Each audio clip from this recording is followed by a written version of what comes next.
Sifat rahasia rejim komunis otokratis Cina telah dibongkar oleh coronavirus. Beijing tampaknya tentatif, setidaknya pada awalnya, untuk melaporkan tingkat kehancuran penuh ke seluruh dunia, menarik paralel menakutkan keengganan Moskow untuk berterus terang tentang bencana Chernobyl pada tahun 1986. Mikhail Gorbachev sendiri pernah memilih Chernobyl sebagai nyata penyebab runtuhnya Uni Soviet ketika upaya Partai Komunis menutup-nutupi jalan menuju lebih banyak kematian dan kecaman domestik yang diakibatkannya dapat menyebabkan jatuhnya tembok Berlin.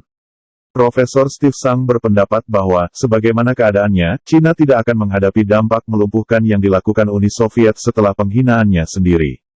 Namun, seandainya gelombang kedua infeksi dan kematian terjadi, ahli sejarah Cina memperingatkan itu bisa sama dengan kritik serupa. Prof. Tsang berkata, efek Chernobyl benar-benar hanya dikenali secara retrospektif, pada masa Chernobyl kami tidak melihat itu. Itu bukan argumen yang dibuat sampai Uni Soviet runtuh, jadi itu adalah bukti bahwa kita tidak akan tahu apakah coronavirus adalah momen Chernobyl China sampai semuanya berubah secara dramatis.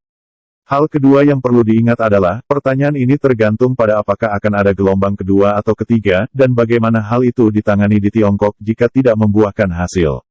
Dia kemudian mengklaim ini tidak akan dibandingkan dengan Chernobyl, jika pandemi dapat dikendalikan tetapi juga menyarankan bahwa, jika gelombang kedua atau ketiga mengikuti, paralelnya dapat ditarik.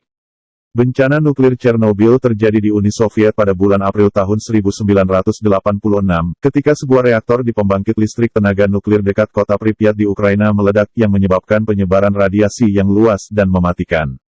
Namun, meskipun merupakan kecelakaan nuklir terburuk dalam sejarah, seluruh dunia tidak akan segera sadar ketika para pemimpin Soviet berusaha keras untuk menutupi peristiwa yang memalukan itu. Mantan pemimpin Uni Soviet, Mikhail Gorbachev, mencoba membujuk kedua orang di rumah dan di seluruh dunia bahwa ledakan itu adalah peristiwa kecil yang tidak memerlukan tindakan khusus untuk melindungi penduduk. Namun, bencana Chernobyl tidak tetap tersembunyi lama, karena radiasi mencapai pembangkit listrik tenaga nuklir di Swedia, di mana para peneliti dapat melacak bahan mematikan sepanjang perjalanan kembali ke Ukraina. Gorbachev tidak dapat pulih dan ketika pertanyaan muncul begitu pula tekanan, sampai akhirnya rezim runtuh pada tahun 1991.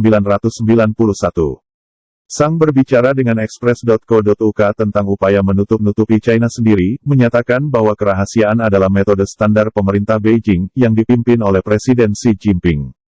Dia menambahkan, Partai Komunis Tiongkok melakukan kerahasiaan sebagai hal yang biasa.